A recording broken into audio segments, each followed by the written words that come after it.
tapi yang paling penting adalah mereka tahu apa yang mereka mau dengan barang-barang mereka. Kalau misalnya dalam kasus ada anak, kita sebut aja A, dia bawa boneka dari rumah ke kelas gitu.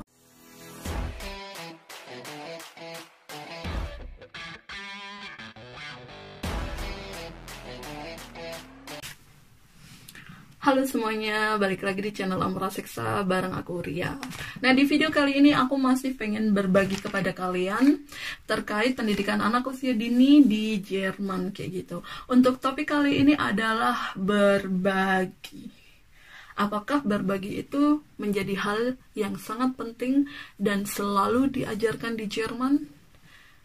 Jawabannya adalah tidak selalu. Sorry kalau misalnya ekspresiku berlebihan. Nah, kembali ke berbagi ya. Kata berbagi itu kayak sharing itu di masa ketika aku masih kecil itu menjadi sesuatu yang sangat penting. Apalagi kalau kita punya saudara.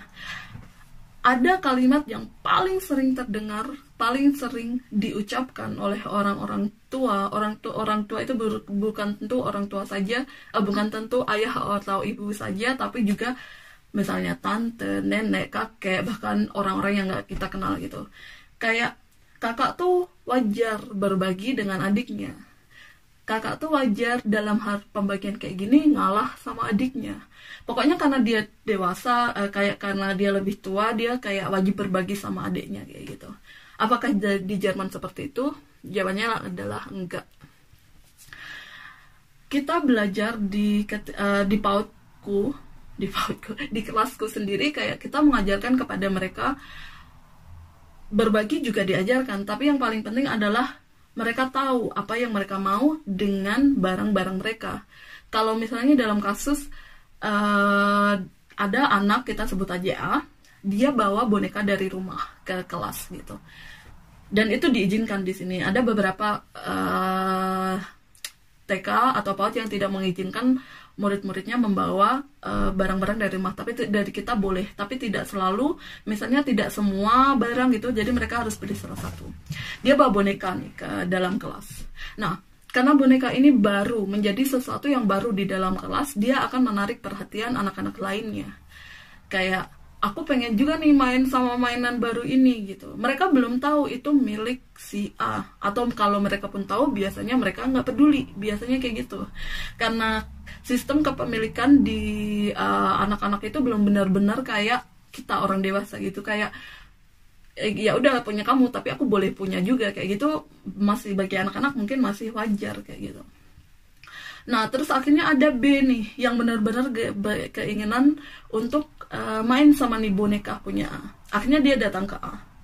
Terus si A mungkin awalnya ditanya, atau mungkin nggak ditanya, atau tiba-tiba diambil gitu. Terus akhirnya masuklah mereka si A sama B dalam pertengkaran.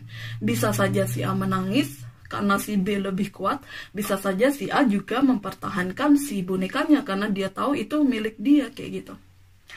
Lalu ketika dalam pertengkaran ini mereka nggak bisa menyelesaikan masalahnya sendirian, atau mereka sudah masuk dalam ranah fisik, kayak ya anak-anak kayak cakar-cakaran, didorong kayak gitu, ya anak-anak kayak gitu. Lalu kita masuk nih sebagai guru TK atau sebagai asisten guru TK atau sebagai native speaker, kita masuk nih dalam pertengkaran. Kita masuk tapi bukan sebagai orang yang memutuskan siapa yang bisa main sama boneka, tapi kita kasih penjelasan kepada si B. Misalnya kayak gini, B, boneka ini tuh milik si A. Si A bawa boneka ini dari rumah, itu punya dia. Kalau misalnya kamu mau main dengan boneka ini, coba tanya si A. Tapi kamu harus tahu, kalau kamu bertanya bukan berarti kamu bisa punya. Ketika kamu bertanya, kamu harus menghadapi konsekuensi untuk menerima ucapan enggak. Kalau misalnya si A bilang enggak, ya udah kamu nggak bisa main sama boneka ini gitu. Jadi kita membiarkan si pemilik memutuskan, kita membiarkan si A memutuskan apakah dia mau berbagi mainannya dengan si B. Kalau misalnya dia nggak mau, kita hargai keputusan itu. Terus akhirnya misalnya si A bilang gini, enggak, aku nggak mau berbagi mainan ini sama si B. Terus kita balik lagi sama si B. B, sorry nih, ternyata si A nggak mau berbagi mainannya, kamu bisa cari mainan lain gitu.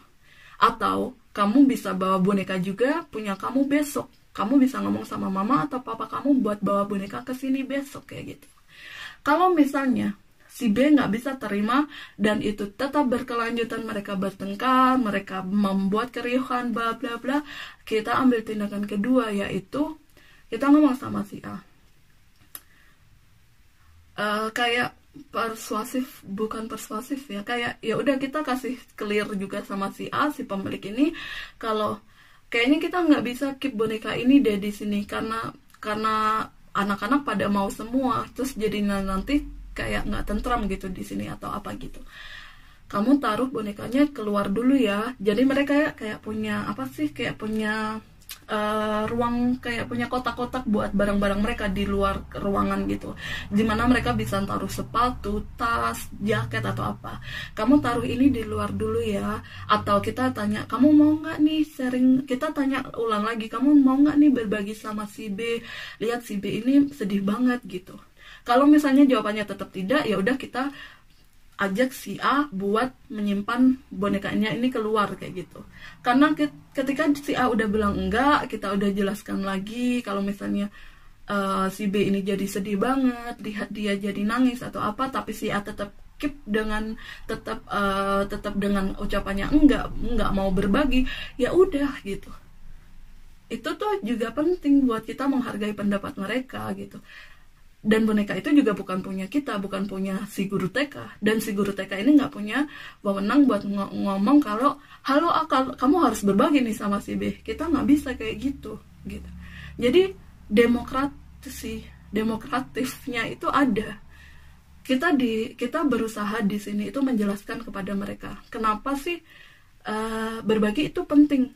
Iya, tapi kalau kamu mau berbagi gitu. Kalau misalnya dia nggak mau berbagi, kita lanjutkan lagi. Apa konsekuensinya? Apa yang mungkin terjadi kalau kamu nggak berbagi? Itu nanti kita jelaskan macam-macam. Terus ada contoh lagi nih. Kalau itu yang wajar di taman kanak-kanak. Ada contoh lagi misalnya di sini tuh banyak taman bermain di mana ibu-ibu gitu atau ibu-ibu atau bapak-bapak bawa anaknya buat main. Mereka biasanya, karena kita punya kayak tempat main pasir itu besar banget, kita punya tempat perosotan, pokoknya taman bermain di Jerman itu top banget deh. Dan itu umum ya, taman bermain umum, bukan masuk taman bermain kayak di Ancol gitu, enggak ya, kayak taman kota lah mungkin kalau di Indonesia. Nah mereka biasanya bawa mainan nih dari rumah, kayak mainan buat pasir-pasiran gitu mereka bawa nih. Biasanya ada anak karena itu mainan baru buat di mata mereka nggak pernah di rumah atau mereka baru lihat ini, mereka bakal tertarik, namanya juga anak-anak kayak gitu. Biasanya nanti ibunya tanya dulu nih, nggak langsung tanya dulu ke ibu pemilik. Misalnya kita balik lagi dengan nama A dan B ya, yang punya mainan si A lagi. Si B ini bakal nanya nih sama si ibunya si A, boleh nggak anak saya ikut main gitu. Dan ibunya si A ini bakal mengembalikan pertanyaan itu kepada A kayak gitu. Jadi si anak yang sebagai pemilik mainannya itu berhak memutuskan. Kalau enggak pun enggak masalah, karena itu maunya dia kayak gitu. Dalam sistem kekeluargaan pun kayak misalnya saudara, adik, kakak, mereka udah punya mainan atau kepemilikan mereka sendiri-sendiri. Dan itu nggak selalu si kakak itu harus ngalah atau harus berbagi dengan adik. Kalau misalnya itu punya si kakak dan si kakak bilang, no, aku nggak mau, aku nggak mau ini berbagi sama si adik karena ini punya aku, ya udah gitu, itu punya si kakak. Kalau misalnya si ibunya pengen anaknya berbagi, si ibunya bakal menjelaskan panjang lebar kenapa dia harus berbagi. Bukan si ibunya langsung, hei kamu tuh kakak, kamu tuh harus ngalah, kamu tuh harus berbagi sama adik. Atau ada masukin kayak istilah si kakak harus berbagi sama adik. Nah ada di sini kayak gitu. Ya kalau si kakak mau berbagi, dia berbagi kayak gitu. Jadi mereka belajar berbagi pun itu bukan dengan paksaan. Mereka belajar berbagi pun itu dengan secara demokratif. Mereka belajar berbagi itu dengan kesadaran mereka penuh bahwa mereka ingin berbagi kayak gitu, bukan karena didikte, bukan karena kamu harus berbagi gitu. Jadi iya, sharing tuh penting di sini, emang penting, tapi bagaimana kita menuju ke proses si anak-anak ini bisa berbagi itu sendiri yang menjadi penting kayak gitu, karena itu juga ngefek nanti ketika mereka dewasa kayak gitu. Jadi mereka tahu semua itu ada prosesnya. Kalaupun mereka berbagi atau kalaupun mereka nggak berbagi, itu nanti ada resikonya, ada konsekuensinya kayak gitu, mereka juga tahu. Nah, video ini berakhir sampai di sini. Sejauh ini yang bisa saya bagikan atau saya sharing ke kalian terkait bagaimana anak-anak Jerman belajar berbagi, ataukah apakah berbagi itu penting di Jerman. Berbagi itu penting, tapi kembali ke prosesnya, kembali ke bagaimana ya memutuskan siapa yang punya kepemilikan itu untuk berbagi, kayak gitu aja. Dan terima kasih semuanya udah nonton. Jangan lupa di subscribe, di komen juga, di like, di share. Dan kalau misalnya kalian merasa kenapa begini-begini, atau kalian pengen cerita juga di tempat kalian seperti apa, silakan tinggalkan komentar kalian, atau kalian bisa kontak aku langsung juga dari email deskripsi yang ada di deskripsi box kayak gitu. Sampai jumpa di video selanjutnya. Bye bye. Terima kasih semuanya. Dadah.